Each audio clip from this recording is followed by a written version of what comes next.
TV KPM. Hello, Assalamualaikum. Anda bersama dengan saya, Afiq Syazwan dalam Sukses SPM 2021. Ya, itulah dia. Jadi, macam biasa, Afiq nak pesan kepada anda semua, jangan lupa untuk patuhi SOP. Okey? Gunakan pelitup muka, hand sanitizer, jangan lupa. Dan apa paling penting, kita duduk je rumah, okey? Duduk rumah, relax dan belajar pun dari rumah. Baiklah, jadi subjek kita hari ini iaitu sains. Dan topiknya, inilah dia. Sebenarnya favourite Afiq juga, iaitu koordinasi badan. Dengan topik ini kita bolehlah belajar macam mana kita nak menjaga kesihatan tubuh badan kita secara tak langsung, betul? Baiklah, tanpa buang masa, kita nak tahu juga siapakah guru jemputan kita pada hari ini. Dengar cerita guru ini pun adalah guru favourite semua murid di luar sana. Tanpa buang masa, jom kita sama-sama saksikan profil guru hari ini.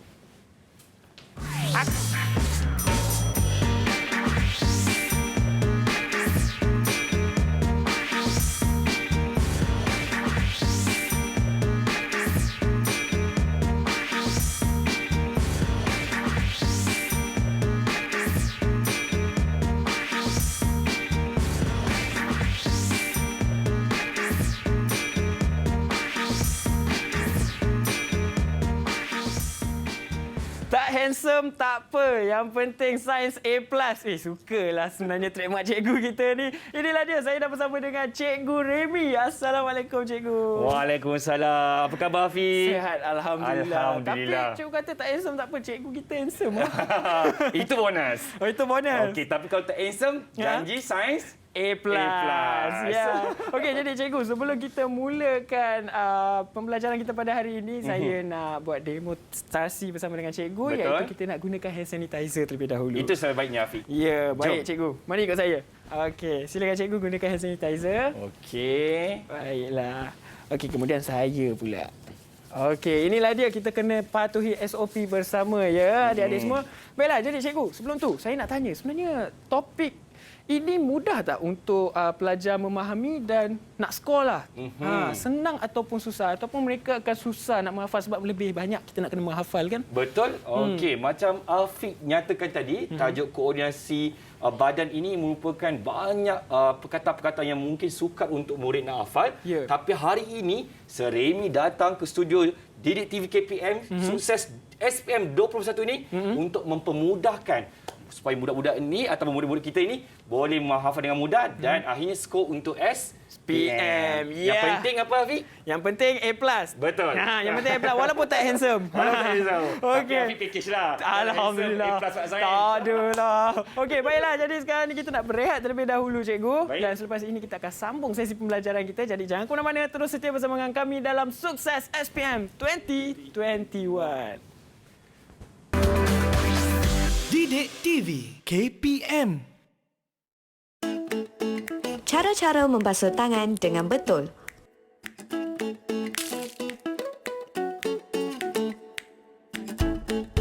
Tuangkan sabun di telapak tangan dan gosok keseluruhan tangan anda.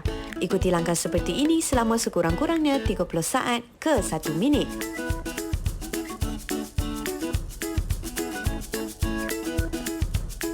Kemudian, bilas sabun dengan air sehingga bersih dan gunakan siku anda untuk menutup paip air. Gunakan kertas tisu yang tersedia untuk keringkan tangan dan gunakan tisu yang sama untuk membuka pintu bilik air. Jangan lupa untuk membuang tisu yang terpakai dan selamat mencuba. Didik TV KPM. Kembali lagi kita dalam Sukses SPM 2021. Jangan lupa untuk patuhi SOP, okey? Kalau nak keluar rumah, nak beli barang ke, gunakan pelitup muka. Hand sanitizer jangan lupa. Dan apa paling penting yang selalu Afiq dengar, orang lupa nak scan MySejahtera. Itu paling penting, okey? Baiklah, jadi sekarang ni kita nak sambung sesi pembelajaran kita. Tapi sebelum tu, tadi cikgu dah bagi pandangan cikgu macam mana sebenarnya nak bagi murid-muridnya faham tentang subjek ini dan terutamanya topik pada hari ini. Tapi kita nak tanya juga pelajar SPM, apa pendapat mereka tentang subjek sains ini? Jom kita tanya mereka. Didik TV KPM. Subjek sains ini kerana ia merupakan satu subjek yang saya lebih minat daripada subjek-subjek yang lain. Kerana saya lebih suka untuk tahu satu subjek tu dengan mendalam. Contohnya macam subjek sains ni kan kita buat amali. So apabila kita membuat amali, dia ada proses dia. So apabila proses dia tu berlaku, so kita gembira macam nak lebih tahu tentang amali. Contohnya masa latex. Macam mana boleh berlaku penggumpalan latex. Macam itulah saya suka subjek sains. Assalamualaikum warahmatullahi wabarakatuh. Saya suka subjek sains ini kerana subjek sains membantu saya untuk memahami dunia sekeliling dan membantu saya untuk membuat keputusan dengan lebih rasional dan analisis. Selain itu, subjek sains juga membantu saya untuk terus mencintai alam sekitar yang dihadiahkan oleh Allah Subhanahu wa taala kepada khalifah di muka bumi ini, iaitu kita, manusia. Saya suka subjek sains kerana saya dapat faham subjek ini dengan mudah dan senang. Setiap hari kita mengaplikasikan sains dalam kehidupan seharian kita. Saya berasa sangat seronok semasa saya belajar sains. Saya bersungguh-sungguh untuk belajar sains semasa kelas sains dijalankan. Subjek sains adalah subjek kegemaran saya. Didik TV KPM.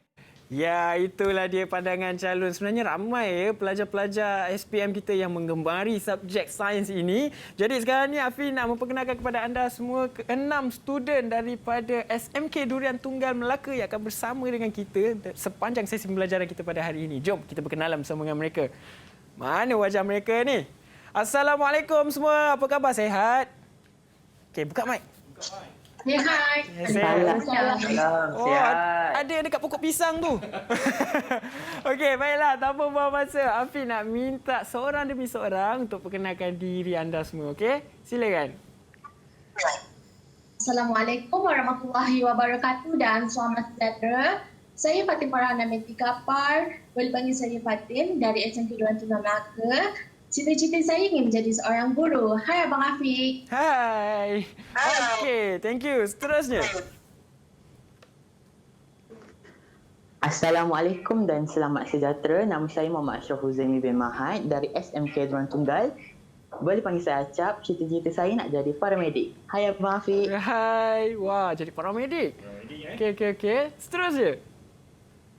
Hai, Assalamualaikum. Nama saya Aina Sakinah binti Selamat. Boleh panggil saya Aina. Cita-cita saya ialah ahli fisioterapi. Hai Abang Afiq. Hai. Okey, ahli fisioterapi. Seterusnya. Hai, nama saya Muhammad Amrul Afiq bin Muhammad Farid. Saya daripada SMK Durian Tunggal Melaka. Saya punya cita-cita adalah ingin menjadi seorang ahli pakar meteorologi. Wow, hebat. Hai Afiq. Hai Afiq. Hai Afiq juga. Hai Afiq ya. Okey, seterusnya. Assalamualaikum warahmatullahi wabarakatuh. Nama saya Nurul Ana Nabila binti Muhammad Azharihan. Boleh panggil saya Ana dari SMK Durian Tunggal.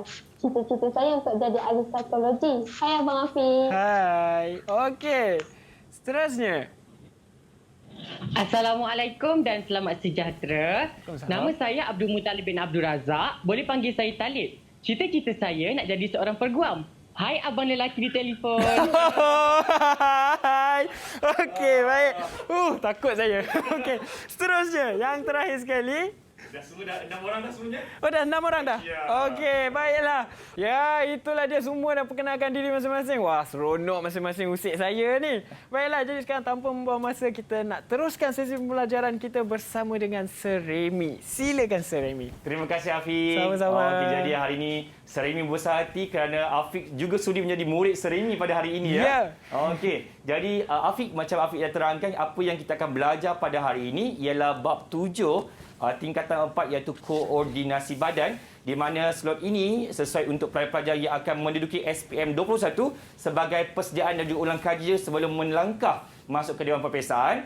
Mereka pelajar tingkatan 4 2021 boleh gunakan slot ini untuk pembelajaran dari rumah. Sebelum Sir Remy meneruskan pembelajaran kita pada hari ini, murid-murid bolehlah scan QR code ataupun imbas kod QR code yang tertera pada kaca televisyen anda, kerana Sir Remy sedang menyediakan nota dan juga latihan yang untuk anda boleh gunakan bersama-sama dengan Sir Remy dan murid-murid dan juga Afiq pada hari ini untuk belajar tajuk ini. Okey, boleh scan sekarang? 1, 2, 3, good. Dan apa yang kita nak belajar hari ini? Okey, seperti Afiq yang cakap tadi, ada banyak benda yang kita kena tahu, ada banyak istilah-istilah dan juga organ-organ penting dalam koordinasi badan ini. Jadi, sebelum Seremi nak teruskan, Seremi nak tanya Afiq lah. Ya. Afiq, boleh tahu tak gambar-gambar ni gambar apa yang Afiq tahu? Gambar apa yang Afiq tahu Saya tahu tu yang nombor 4 tu. Nombor 4? Tu kidney kan? Kidney. Ya. Maksudnya adalah ginjal. Ya, ginjal. Ataupun orang ramai sebut dia sebagai buah pinggang Buah kan? pinggang. Okey, dalam sains kita panggil ginjal ataupun kidney. Ada lagi tak Afiq yang tahu? Kemudian, nombor 1 tu mungkin memang tahulah. Okey. Otak. Alright. Okey, yang nombor lain tu cikgulah terangkan. Okey. Okey, jadi Afiq dan juga murid yang sedang menonton Didik TV KPM pada hari ini, jom Seremi kenalkan nombor 1 ini merupakan kelenjar pituitari. Okey, dia terletak di dalam otak kita. Lebih spesifik lagi, ia berada di bahagian cerebrum pada otak kita. Dan yang kedua, ia terletak di depan kita punya trakea yang kita namakan dia sebagai kelenjar tiroid. Okey, yang ketiga ini, struktur ini ialah dinamakan sebagai pankreas yang terletak dan bercantum dengan salur duodenum kita di saluran pencernaan kita. Yang keempat ini seperti Afiq terangkan tadi, ini merupakan ginjal, tetapi kelenjar endokrinnya berada di bahagian atas ni. Okey, yang bahagian atas ni yang Seremi bulatkan ini. Ini dinamakan sebagai kelenjar adrenal, okey? Dan yang kelima berada pada lelaki. Ada pada Seremi, Afiq dan Muttalib, iaitu Afiq tahu? Testis. Dan yang keenam terletak pada organ pembiakan wanita yang Seremi bulatkan ini kita namakan dia sebagai ovari. Jadi semua ini ialah kelenjar-kelenjar yang ada dalam badan kita, alright, pada manusia. Jadi Seremi nak tanyalah murid-murid yang atas talian bersama Seremi ni, agak-agak ini semua ialah dalam sistem apa? Siapa volunteer nak jawab? Sir, boleh saya cuba? Okey. Silakan Tok Peguam kita. Okey, 6 gambar tu merupakan kelenjar endokrin kan, Sir? Yang menghasilkan hormon tu. Betul tak? Okey, bagus Muttalib. Tepukan untuk Muttalib. Baik. Jadi jawapan Muttalib yang betul, 6 ini merupakan kelenjar endokrin yang berfungsi untuk menghasilkan hormon. Jadi kita nak belajar lebih mendalam lagi. Apa itu kelenjar endokrin? Apa itu hormon? Okey, jom. Afiq dah bersedia? Baik, saya sentiasa bersedia. Jom. Kelenjar endokrin ini, ciri yang pertama ialah kelenjar tanpa duktus. Apa maksud duktus? Okey, Afiq dan juga murid-murid yang sedang menonton sekarang ini. Duktus ini mudah kita boleh bayangkan dia macam satu laluan ataupun saluran khas untuk membawa bahan yang dihasilkan. Okey, contohnya kita ada kelenjar peluh iaitu kelenjar dengan duktus, di mana kelenjar peluh ni dia akan menghasilkan peluh dan terus keluar ke kulit kita. Dia ada saluran khas dia. Saluran khas tu namanya ialah duktus. Tetapi untuk kelenjar endokrin, dia tanpa duktus. Maknanya dia kena gunakan saluran lain untuk membawa bahan yang dihasilkannya. Contohnya, kelenjar endokrin kita menghasilkan hormon. Jadi hormon itu perlu dimasukkan atau dirembeskan ke dalam aliran darah kita, baru ia akan dihantar ke seluruh badan kita, iaitu ke organ sasaran ataupun tisu sasaran kita, Hafiz. Okey. Jadi dia tak ada laluan khas. Dia kena ikut laluan yang disediakan untuk aliran darah, tetapi digunakan untuk bawa hormon juga sekali. Faham. Okey, dia tak ada laluan khas. So dia adalah tanpa duktus. Tanpa duktus. Okey, Afiq faham? Faham, saya faham. Okey. Alright, dan yang keduanya ialah kelenjar endokrin ini adalah fungsinya adalah untuk mengkoordinasikan. Sama macam tajuk yang kita adalah koordinasi badan. Okey, kita tanyalah murid Seremi yang atas talian sekarang ini yang nak bagi menerangkan apa itu mengkoordinasikan. Okey, ada siapa? Sukarela? Boleh saya cuba? Okey. Boleh, silakan. Siapa? Acap. Okey, Acap. Mengkoordinasikan bermaksud mengawal gerak balas terhadap rangsangan. Mengawal gerak balas terhadap rangsangan. Okey, mungkin kena bagi sikit jawapan tu Acap dan juga murid yang lain. Okey, mengkoordinasi ni maksudnya ialah kita memberi gerak balas terhadap rangsangan. Okey, contohnya Afiq, kalau Afiq berada di bawah matahari yang panas, apa jadi kat badan Afiq? Badan Afiq akan terasa nak berpeluh. Berpeluh, betul. Jadi itu ialah rangsangannya adalah cuaca yang panas dan badan kita bergerak balas. Jadi koordinasi itu maksudnya adalah badan kita bergerak balas terhadap rangsangan. So rangsangan ini ada dua jenis, sama ada di persekitaran luar macam matahari tadi ataupun persekitaran dalam. Contohnya adalah kepekatan kita punya oksigen dalam badan, kepekatan glukosa. Jadi ia akan bergerak balas mengikut persekitaran ini. Jadi itulah peranan kelenjar endokrin ataupun koordinasi badan ini supaya badan kita sentiasa dalam keadaan yang normal. Faham Afiq? Faham? Saya faham. Okey. Macam Afiq tadi kalau saya kata tadi berpeluh tu kenapa? Sebab kita nak keluarkan haba dari badan-badan kita supaya badan kita jadi sejuk semula dan menjadi suhu yang normal. Itulah fungsi kelenjar endokrin untuk pastikan badan kita dalam keadaan yang normal. Okey. Baiklah. Itu dah ialah kelenjar endokrin. Sekarang ni ialah hormon. Okey, apa itu hormon dan apakah ciri-ciri hormon? Okey, murid-murid sekalian, ada 5 yang Serimi sediakan. Apakah itu hormon? Yang pertama, dia terdiri ataupun diperbuat daripada protein. Jadi komponen-komponen hormon dia terdiri daripada protein. Jadi Afiq dan juga murid yang sedang menonton sekarang ini, protein sangat penting untuk kita ambil setiap hari. Okey, bukan sahaja untuk membina otot yang kuat macam Afiq. Tapi digunakan untuk penghasilan hormon dalam badan kita. Betul, Cikgu. Penting tak, Afiq? Penting. Sangat penting. Okey, Afiq ambil tak protein setiap hari? Kena ambil. Baguslah Afiq ni. Sebab tu sihat dan juga bijak. Baik. Okey. Baik, yang kedua ialah dia hormon ini perlu dirembeskan dalam kuantiti yang sedikit sahaja. Sebab walaupun sedikit, dia akan berikan kesan yang besar kepada seorang individu itu. Okey, yang ketiga ialah hormon ini berfungsi untuk merangsang fungsi ataupun tisu ataupun organ yang khusus yang ada kat dalam badan kita ataupun organ sasaran yang ada dalam badan kita. Macam ni Cik Afiq, cerita dia macam ni. Maknanya ialah bila kita punya kelenjar endokrin menghasilkan hormon tersebut, hormon itu perlu dihantar ke organ sasaran. Kalau tanpa hormon tersebut, organ sasaran kita ni tidak boleh berfungsi. So bila ada hormon yang dihantar ke organ sasaran kita, barulah ia boleh berfungsi atau menjalankan fungsinya. Okey, so penting tak hormon? Penting sebenarnya. Penting kan? Okey. Jadi badan kita ni ada banyak hormon dan banyak organ dan ia perlu dikawal atur oleh kita punya hormon-hormon dalam badan. Okey? Dan yang keempat ialah gerak balasnya adalah perlahan. Okey, contoh hormon ialah hormon pertumbuhan ya. Afiq, kalau kita hasilkan hormon pertumbuhan, hari ini contohnya ialah kita ialah 160 ketinggian kita. Dapat je hormon, adakah esok jadi 170? Tidak. Dia perlukan sedikit demi sedikit. Mungkin dalam 2 tahun baru dapat 170 ketinggian dia. Jadi dia perlukan masa yang panjang. Kenapa? Sebab gerak balasnya adalah perlahan. Okey, Afiq faham? Faham. Okey, Serimi pun harap murid-murid yang sedang menonton pun faham. Yang atas talian bersama Serimi pun faham, okey? Dan yang terakhir, apakah ciri hormon?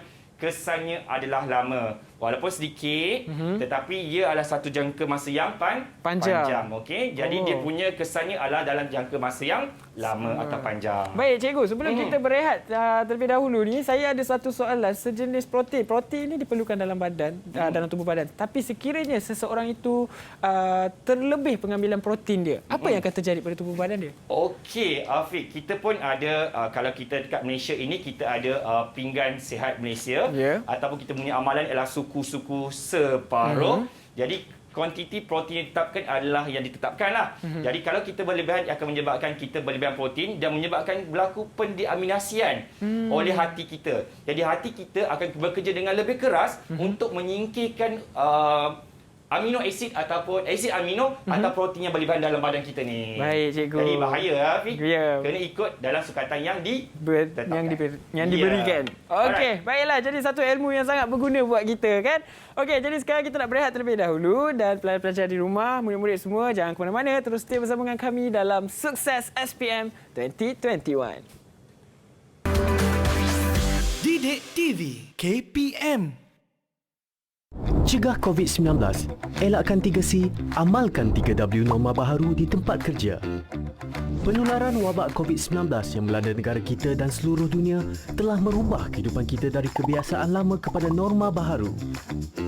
Bagi mencegah dan mengawal penularan COVID-19 di tempat kerja, langkah-langkah bagi mengelakkan 3C dan mengamalkan 3W adalah penting untuk memutus rantaian COVID-19. Ingat, perjuangan melawan COVID-19 masih belum tamat. Elakkan 3C, iaitu crowded places, tempat sesak, seperti berada di ruang perhimpunan semasa roll call dan semasa makan di kantin. Confined spaces, tempat tertutup, seperti pantry, surau ruang rehat, lift dan bilik persalinan. Tingkatkan aliran udara dengan membuka tingkap di tempat tertutup. Close conversation. Bercakap jarak dekat seperti semasa bermesyuarat, berurusan di kaunter dan semasa di ruang kerja. Sebarang mesyuarat yang melibatkan ramai pekerja harus dibuat dalam talian. Amalkan 3W iaitu wash, cuci. Mengamalkan kebersihan diri dengan kerap cuci tangan dengan air dan sabun atau guna hand sanitizer. Sediakan hand sanitizer di pintu masuk dan lain-lain tempat strategik di tempat kerja. Wear, pakai. Individu yang bergejala pernafasan, batuk atau selsema dan pekerja yang selalu berurusan dengan orang ramai seperti di kaunter perkhidmatan hendaklah memakai penutup mulut dan hidung. Warn, beri amaran. Polisi tidak bersalaman. Kita boleh terus bertegur sapa dan memberi salam kepada rakan sekerja dengan meletakkan tangan kanan di dada kiri dan tunduk sedikit sebagai tanda hormat. Amalkan etika batuk dan bersin. Lakukan disinfeksi di tempat yang kerap disentuh dan digunakan. Lakukan pemeriksaan suhu badan dan gejala pernafasan di semua pintu masuk tempat kerja. Mereka yang demam atau bergejala tidak dibenarkan memasuki bangunan tempat kerja dan diarahkan mendapatkan rawatan dengan segera dan kekal berada di rumah sehingga sembuh. Bagi mengelakkan 3C dan mengamalkan 3W adalah menjadi tanggungjawab pihak pengurusan. Peka dengan maklumat dan polisi terkini yang dikeluarkan oleh kerajaan dan segera memaklumkan kepada pekerja. Sentiasa amalkan penjarakan sosial sekurang-kurangnya 1 meter dari pekerja lain dan mengamalkan tahap kebersihan yang tinggi. Melakukan saringan kesihatan dan tingkatkan tahap kebersihan pengendali makanan. Pekerja dinasihatkan supaya tidak berkongsi makanan dan peralatan makanan. Menjadualkan giliran bekerja supaya bilangan minimum sahaja yang hadir manakala pekerja lain boleh bekerja dari rumah. Menilai risiko perjalanan pekerja yang berurusan di luar pejabat dan elakkan perjalanan yang tidak perlu. Membantu pekerja yang mengalami panik atau resah akibat COVID-19 untuk mendapatkan perkhidmatan sokongan psikososial.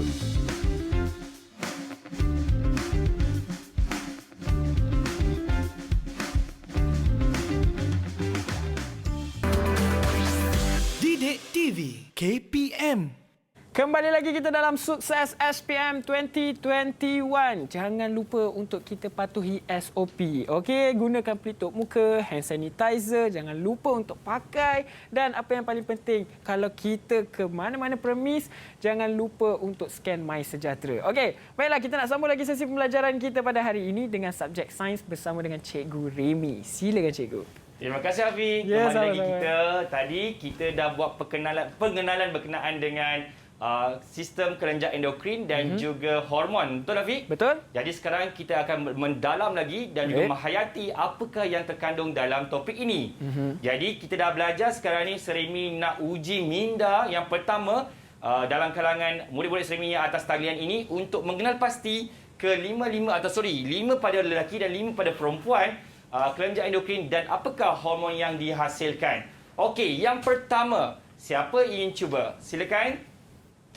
Sir, boleh saya cuba? Okey, Acap lagi. Acap lagi. Bagus Acap ni. Dia sangat aktif dalam kelas pun sama. Oh, okey, silakan Acap. Nombor 1 ialah kelenjar pituitari yang melibatkan hormon GH dan hormon antidiuresis ADH. Oh, okey. Alright, betul Acap.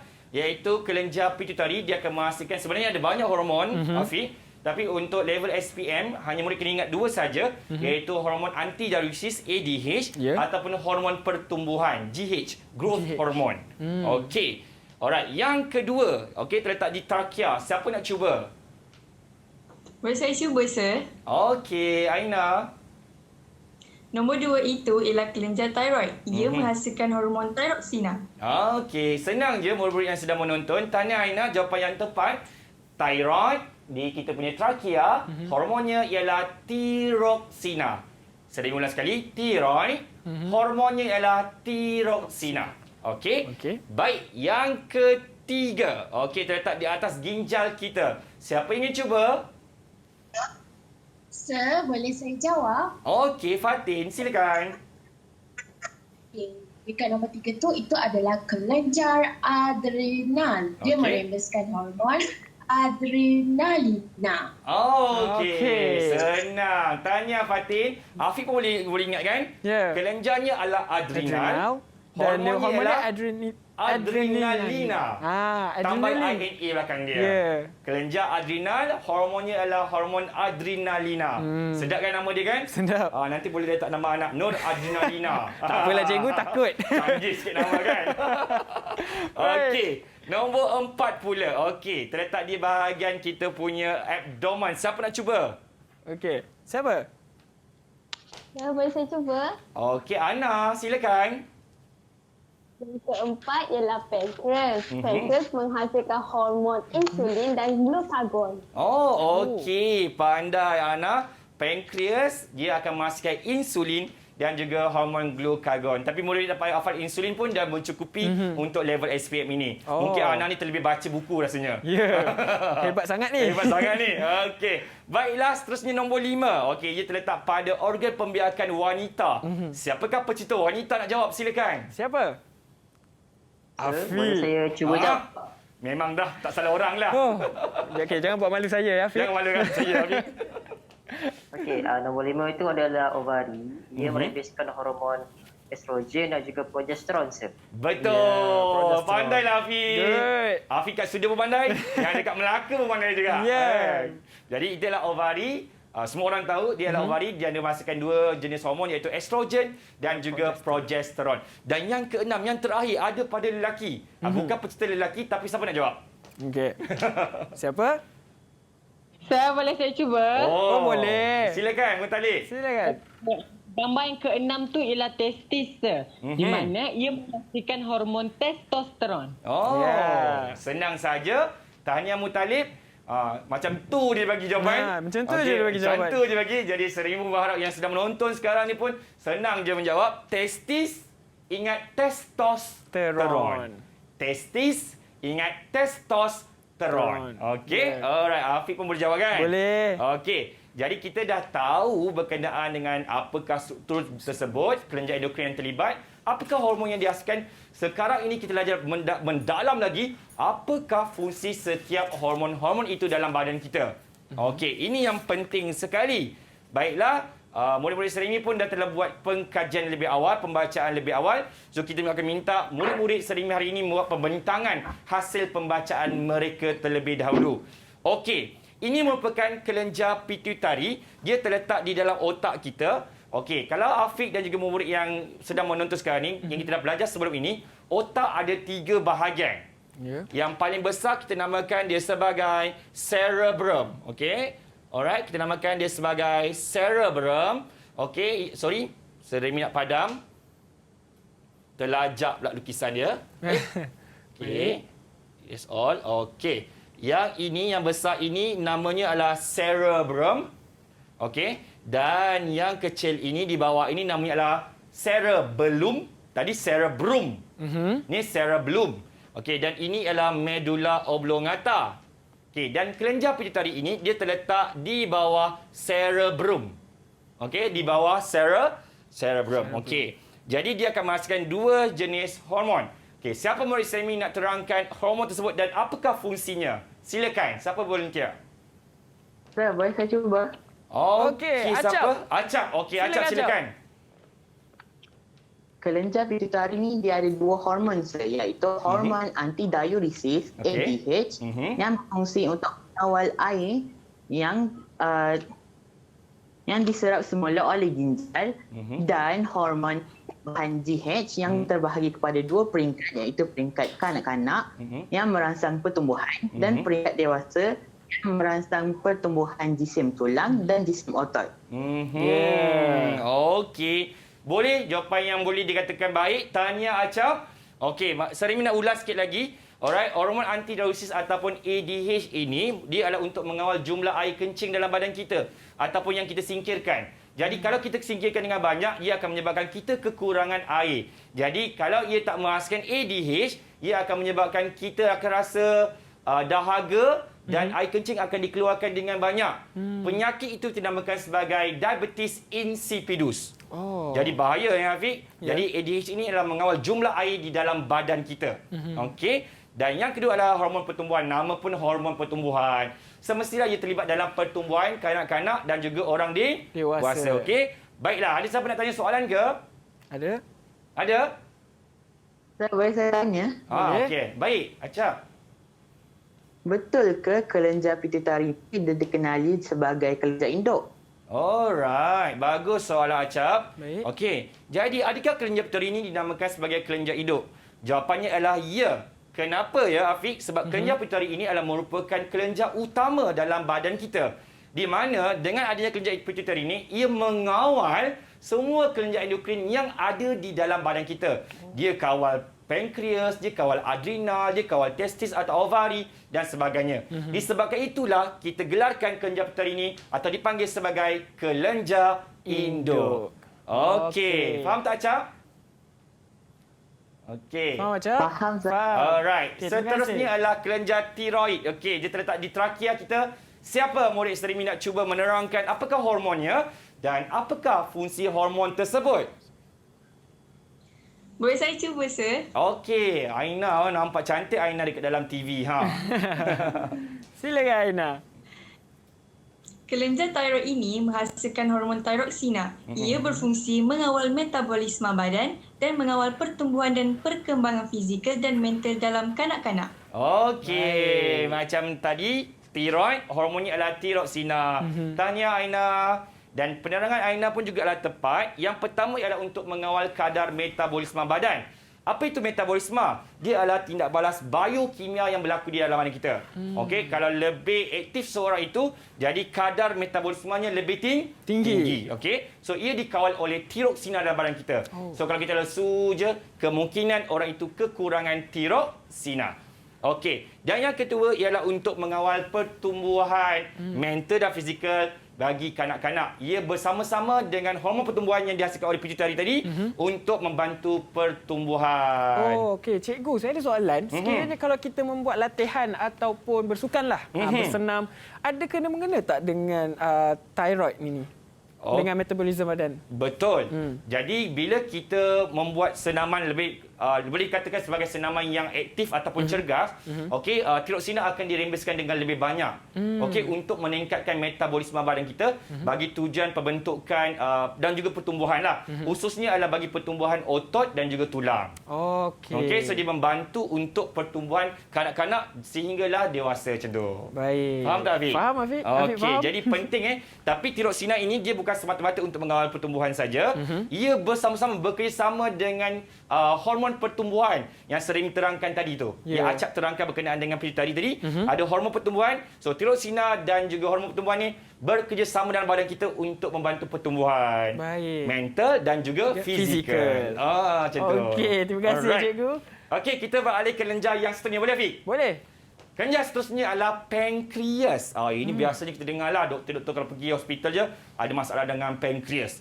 Okey, apakah hormonnya dan apa fungsi hormon yang dihasilkan oleh pankreas? Siapa nak cuba? Sir, saya nak cuba. Okey, silakan. Hormon yang dihasilkan oleh pankreas ialah insulin. Saya selalu nampak opa saya ambil suntikan insulin kerana doktor kata pankreas opa saya sudah rosak. Jadi opa perlu ambil suntikan insulin untuk menukarkan glukosa ke glykogen dan menurunkan aras glukosa dalam badan kita. Okey. Alright, jawapan yang panjang oleh Ana. Okey, tapi baguslah sering nak puji Ana kerana Ana cuba mengaplikasikan apa yang berlaku di persekitarannya dengan konsep sains yang kita belajar.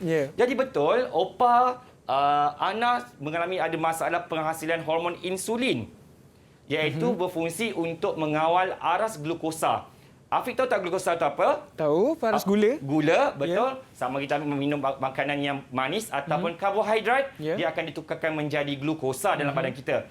Jadi kalau aras yang tinggi ini, ia perlu diturunkan ke aras yang normal dengan dibantu oleh insulin. Tetapi seperti cerita yang diceritakan oleh Ana tadi, opanya kena ambil insulin daripada luar. okey, itu menunjukkan bahawa pankreasnya dah tidak berfungsi ataupun penghasilan insulinnya tidak mencukupi untuk menurunkan paras glukosa tersebut. Orang itu dinamakan sebagai mendapat penyakit diabetes mellitus. Okey. Afiq tahu tak apa tu diabetes mellitus? Tak tahu, cikgu. Tak tahu? Tak tahu. Kalau kencing manis? Tu tahu. Tahu. Okey, Benda maksudnya itu yang adalah sama kencing manis tapi dalam sains dia disebut sebagai diabetes mellitus. Jadi kena kawal ya kalau adik-adik ataupun murid-murid di luar sana yang suka makan benda-benda manis ni, kena kawal juga. Ya, supaya kita menjaga kesihatan pankreas kita. Ya, baik. Okey, bagus Afiq. Alright, dan tanya Ana boleh relatekan dengan kehidupan seharian dia. Okey, baiklah. Seterusnya ialah kita nak mengkaji tentang kelenjar adrenal yang terletak di atas ginjal kita. Dia di atas, bukan di dalam ginjal. Okey, dia berada di bahagian atas ginjal. Dan apakah hormon yang dihasilkan oleh kita punya kelenjar adrenal dan apa fungsinya? Siapa nak cuba? Sir, boleh saya jawab? Okey, Boleh, Fatin, Fatin. silakan. Okey, itu adalah kelenjar adrenal. Dia merembeskan hormon adrenalina. Senang Jadi bila kan? waktu dia merembeskan, bila masa adrenalina itu akan dirembeskan. Baiklah, saya ada satu cerita. Ui, tak nak Di kalah. mana masa tu saya berada dalam keadaan yang cemas. Saya berjumpa dengan seekor anjing. Saya pandang dia pandang saya. Saya pandang dia pandang saya. Lepas tu dia gong-gong kat kita. Okay, time tu kita jantung jadi laju. Lepas tu perlu dengan banyak dan secara tidak langsung kita dapat tenaga yang banyak untuk lari dengan laju sekuat hati. Jadi itulah function adrenal yang mana dia memberi persediaan semasa kecemasan dan juga meningkatkan metabolisme dalam badan seseorang. Okey, panjang ceritanya. Panjang penceritaan dia. Okey, saya nak tanya Fatin. Anjing yang kejar awak tu gigit tak kaki awak? Tak. Tak, saya selamat. Alhamdulillah. Selamat. Alhamdulillah. Mungkin terlalu laju juga awak lari masa tu. Sampai tak dapat kejar dah anjing tu. Tak dapat kejar kan? Okey, terima kasih Fatin. Jadi apa yang Fatin terangkan itu adalah betul. Adrenalina ini akan dirembeskan apabila kita berasa risau ataupun dalam situasi cemas. Okey, kita rasa macam gemuruh. Jadi apa yang berlaku dekat diri kita, Afiq? Contohnya, kalau kita takut apa jadi? Jantung kita akan jadi laju. Okey, kita akan berpeluh. Walaupun sejuk macam mana pun. Ya, betul. Dan kita punya aras glukosa akan dinaikkan, Afiq. Okey. Kenapa pula aras glukosa kena naik time ni? Kenapa ya? Sebab untuk menghasilkan tenaga. Okey. Kenapa nak perlu tenaga ini? Untuk meningkatkan kadar metabolisme. Kenapa nak meningkatkan kadar metabolisme ni? Untuk nak menyelamatkan diri kita, nak lari daripada anjing tadi tu. Jadi kita akan selamat daripada situasi yang mencemaskan itu. Baik. So ini adalah antara kesan daripada perembesan hormon adrenalina ini. Afiq faham tak? Faham, saya faham. Okey, terima kasih. Fatin, jangan duduk tempat yang ada anjing tadi tu kan, takut kena kejar balik kan. Bahaya, okey, duduk kat rumah. Okey. Baiklah, seterusnya kita akan beralih kepada kelenjar endokrin yang seterusnya yang hanya ada pada perempuan, lelaki tak ada sama sekali, iaitu ovari. Ovari ini akan menghasilkan dua. Okey, boleh kita tahu ovari yang mana satu? Yang ni yang sering membulatkan ni. Ya. Okey, jangan salah label. Takut dalam SPM dia minta awak labelkan. So labelkan betul yang bulat ini yang sering membulatkan itu adalah ovari. Jadi dia akan menghasilkan dua hormon. Dan apakah fungsi hormonnya? Okey, kita minta murid Serimi yang atas talian untuk berkongsi pengetahuan mereka. Silakan, siapa nak cuba? Sir, boleh saya cuba, sir? Boleh, Afiq? Afiq, silakan. Jangan malukan Afiq di sini. Okey, ini merupakan ovari. Ovari ini ada dua hormon, iaitu hormon estrogen dan juga hormon progesteron. Betul. Hormon estrogen ini adalah untuk merangsang penghasilan ovum dan untuk perkembangan ciri seks sekunder wanita seperti kulit yang lembut. Hormon progesteron pula berfungsi untuk mengekalkan penebalan dinding uterus yang kaya dengan kapilari darah. Okey. Alright, terima kasih Afiq. Afiq ada pengalaman nak cerita pasal ovari? Tak ada kan? Tak ada. Saya tak ada lagi. Belum ada isteri lagi. Semua nak cerita pasal opak dia kejar anjing. Tak Afiq ada pengalaman pula. Terkejut rasa kan? Okey, so apa yang Afiq terangkan adalah benda yang betul. Estrogen, mesti yang kita tahu ialah ovari mestilah untuk menghasilkan ovum. Jadi yang pertama ialah untuk membantu merangsang penghasilan ovum. Yang kedua ialah bila cukup estrogen dalam badan seorang wanita ini, ia akan berlaku proses kematangan ataupun kita sebut dia sebagai akil balik. Jadi selepas mencapai akil balik ini, Afiq, dia akan berlaku perkembangan ciri-ciri seks sekunder. Alright, contohnya adalah perkembangan payudara dan juga pembesaran pinggul. Itu ialah satu daya tarikan yang ada pada wanita. Betul. Okey. Dan estrogen ini juga untuk menyediakan dinding yang tebal bagi penempelan embrio. Afiq tahu tak embrio itu apa? Tahu selepas persenyawaan. Pandailah, Afiq. Kan? Betul. Okey. Jadi bila sperma dengan ovum, dia berlaku persenyawaan di tiub falopio, dia jadi zygote dulu. Kemudian dia akan berkembang menjadi embrio dan dia akan buat penempelan pada dinding uterus. Ramai makcik-makcik tanya, apa Seremi ajar uterus ni? Dalam bahasa kampung ni disebut sebagai dinding rahim. Walaupun nama Raimi Rahim kan, tak ada kena-mengena. Okey. Jadi dia adalah dinding uterus. Okey, untuk penempelan embrio. So kalau penempelan itu berjaya, perempuan itu dinamakan sebagai mengalami kehamilan. Okey. So, adakah perempuan itu akan berjaya untuk melahirkan anaknya? Kena jaga berapa bulan untuk kehamilan? 9 bulan. Jadi sepanjang 9 bulan itu, perempuan itu tak dapat haid. Okey, tak dapat darah haid, tak turun darah haid. Kenapa? Sebab dinding uterus tu kekal di situ. Dia tak turun. Kenapa dia tak turun? Sebab ia dibantu oleh progesteron. Apa peranan progesteron ini? Untuk mengekalkan ketebalan dinding uterus bagi membantu penempelan embrio selama 9 bulan sehinggalah bayi itu dilahirkan. Okey. Faham tak, Afiq? Saya faham. Yes, very good. Jadi Seremi harap murid-murid yang sedang menonton di televisyen sekarang pun boleh faham apa yang Seremi sampaikan. Boleh. Okey, yang terakhir ialah kelenjar endokrin, yang seterusnya ialah testis yang hanya ada pada lelaki seperti Seremi dan Afiq Syazwan. Siapa nak cuba? Boleh saya cuba? Sila. Silakan. Okey, untuk testis ni kacang je, Sir.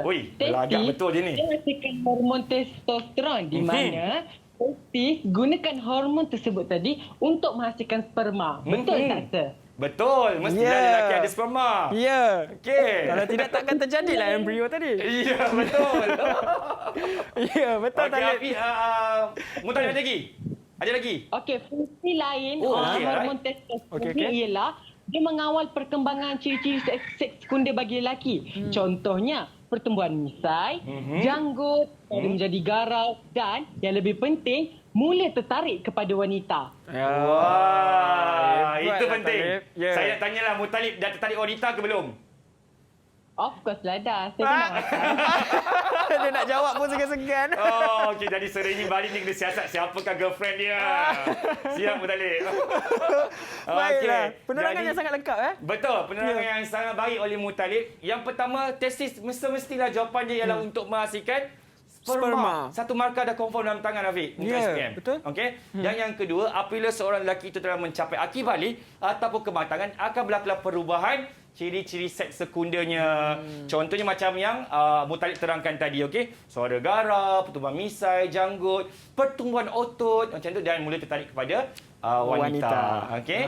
Itu yang ada lagu lelaki di telefon kan. Betul, barulah wujudnya lagu sebegitu. Yes. Baiklah, jadi sebenarnya banyak dah ilmu yang kita dapat daripada Cikgu Remy sebentar tadi dan Afiq harap dapat memberi manfaat kepada pelajar maupun di rumah dan juga di studio. Tapi kita tak habis di sini, Cikgu Remy. Kita akan sambung lagi selepas ini. Kita nak berehat terlebih dahulu. Terus setia bersama dengan kami dalam Sukses SPM 2021.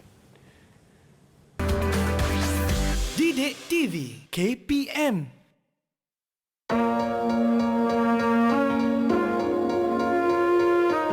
First, find books that have a compilation of past year questions because it helps you prepare yourself.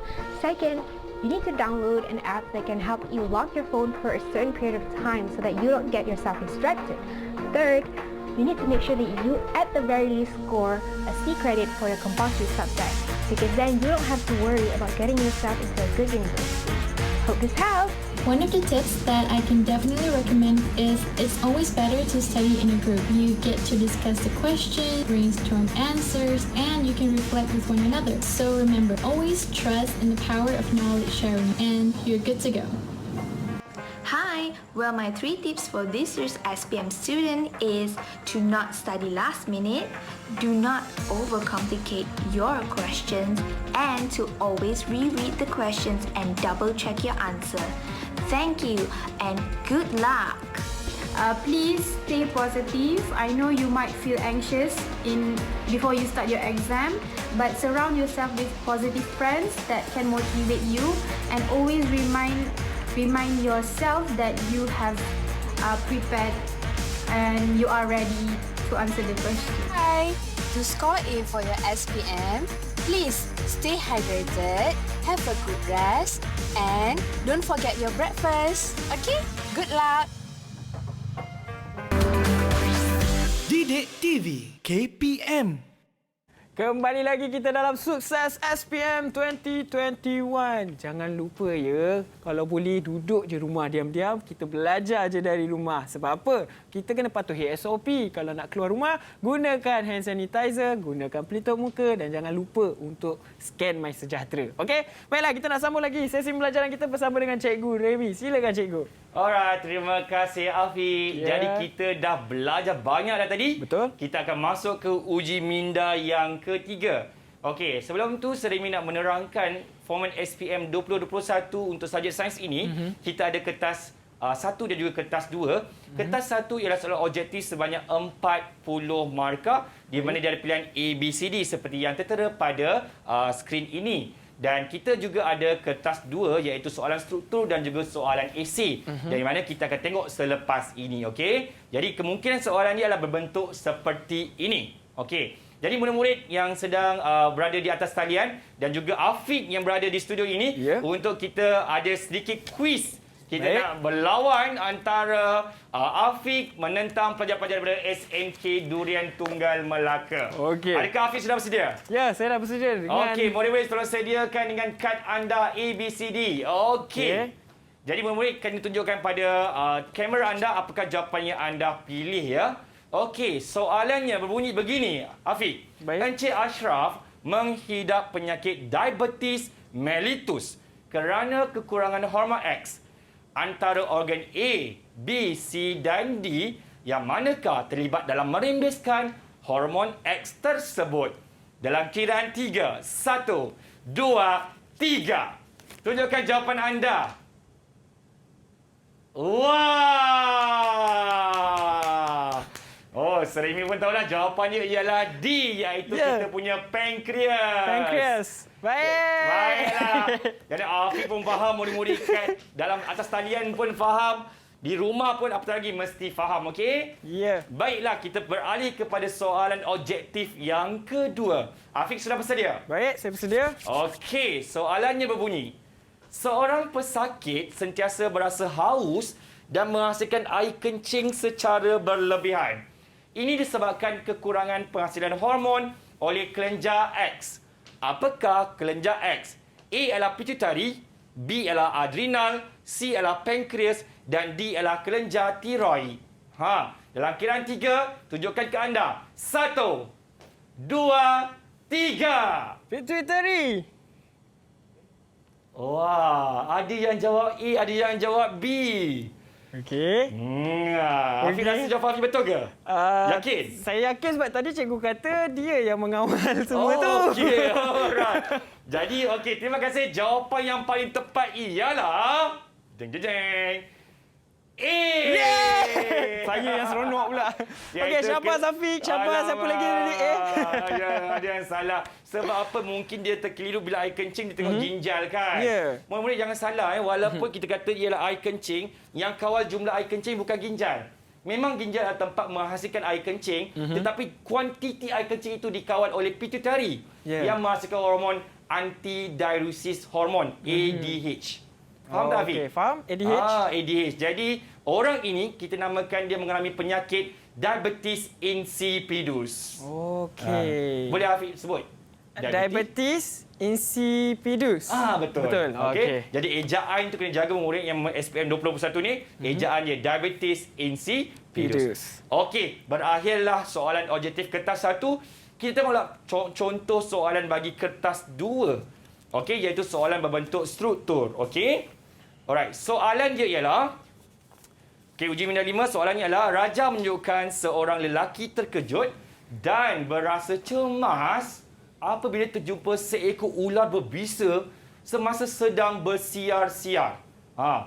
Jadi tengok gambarlah, ada seekor ular, okey, dan seorang lelaki yang terkejut dan cemas. Jadi apakah yang terlibat semasa situasi ini? Okey, soalan dia yang pertama, 1 markah. Soalan berbunyi, apakah kelenjar endokrin yang terlibat semasa situasi cemas tersebut? Okey. Afiq nak jawab ke nak bagi pelajar SMK Kedua Tunggal nak jawab?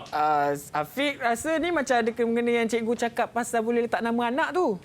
Betul tak cikgu? Mungkinlah. Okey. Saya rasa yang jawapan 1 adrenalin. Itu ialah hormon. Hormon. Yang soalan tanya ialah kelenjar, Afiq. Jadi adrenal. Apa dia? Adrenal. Adrenal, ya. Tercek jawapan, Afiq. Tada! Kelenjar adrenal. Okey, betul. Okey, yang pertama Afiq dah jawab. Nampak tak? Alah, dah bagi macam rahsia pula. Maksudnya yang kedua tu? Ya. Adrenalina. Yes, yang kedua jawapannya adalah hormon apa? Adrenal. Jadi hormonnya apa? Adrenalina. Afiq, 2 markah untuk SPM, Afiq. Senang kacang. Come on. Okey. Jadi yang penting apa, Afiq?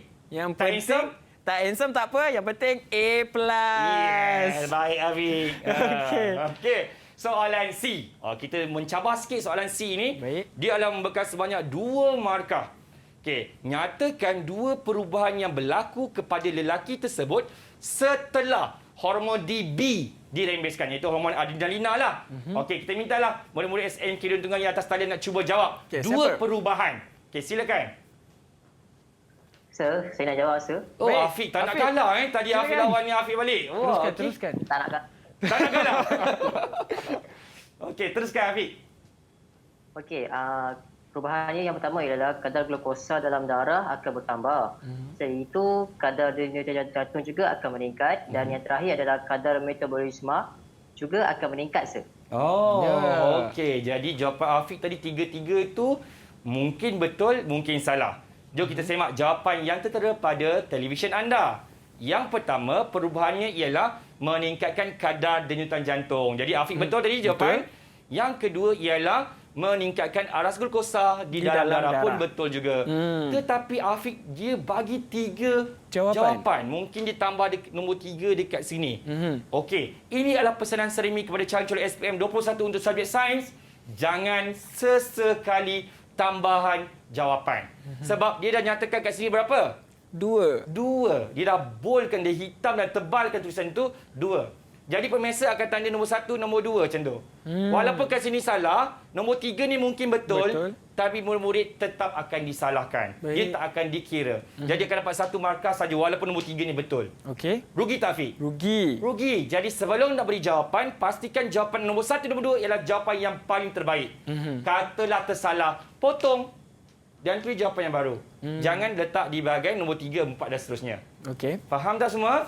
Faham, cikgu. Okey, bagus. Soalan seterusnya ialah apakah kepentingan perubahan yang dinyatakan kepada lelaki tersebut? Kenapa perlu ada perubahan ni? Kenapa kadar jantung tinggi meningkat? Kenapa aras glukosa kena meningkat? Kenapa? Why? Siapa nak jawab? Boleh saya cuba? Okey, Acap. Okey, terus. Kepentingan dia ialah untuk mengeluarkan lelaki itu daripada bahaya dengan berlari dengan sangat cepat. Agak-agak Afiq rasa jawapan tu betul tak kalau Afiq cikgu? Kalau Afiq cikgu, rasanya betul. Boleh diterima. Okey. Baca kita dah belajar tadi, bila adanya adrenalina ni kita ada glukosa yang tinggi. Kenapa? Untuk menghasilkan tenaga. Kenapa nak menghasilkan tenaga? Untuk meningkatkan metabolisme. Kenapa? Untuk mengaktifkan badan. Kenapa mengaktif badan? Untuk lari daripada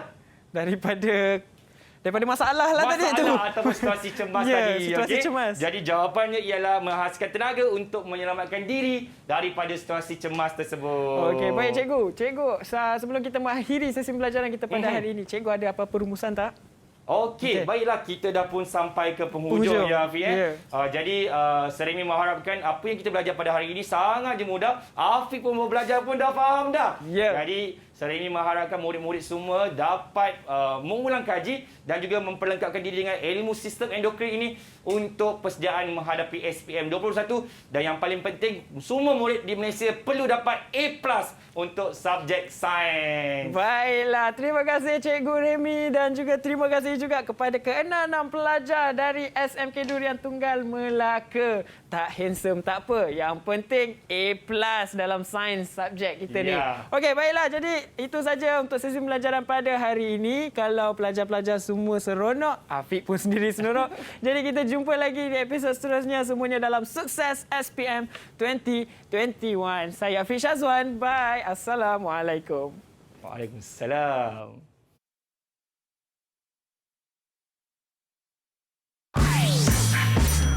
Didik TV KPM. Cikgu ingin mengucapkan selamat maju jaya kepada semua calon-calon SPM 2021. Semoga kamu semua memperolehi kejayaan yang cemerlang. Kamu generasi baru yang kalis dengan cabaran. Teruskan momentum yang ada. Gunakan segala medium pendidikan seperti Didik TV untuk meneroka ilmu bagi persiapan menghadapi SPM. Akhir kata dari cikgu, selamat maju jaya, teruskan usaha. Terima kasih. Usahalah tanpa putus asa, yakinlah diri dan percayalah anda akan berjaya. Kepada calon-calon SPM 2021, khususnya para pelajar SMK Durian Tunggal, saya doakan anda berjaya dalam peperiksaan SPM nanti. Sekian dari saya, Puan Laili binti Tawil, Guru Kanan Mata Pelajaran Bahasa, SMK Durian Tunggal Melaka. Selamat maju jaya kepada semua calon SPM 2021 di seluruh Malaysia. Terus gigih belajar sama ada melalui PDPR ataupun secara bersemuka apabila naik sekolah nanti. Semoga kejayaan anda itu nanti akan menjadi kebanggaan guru-guru dan ibu bapa serta keluarga.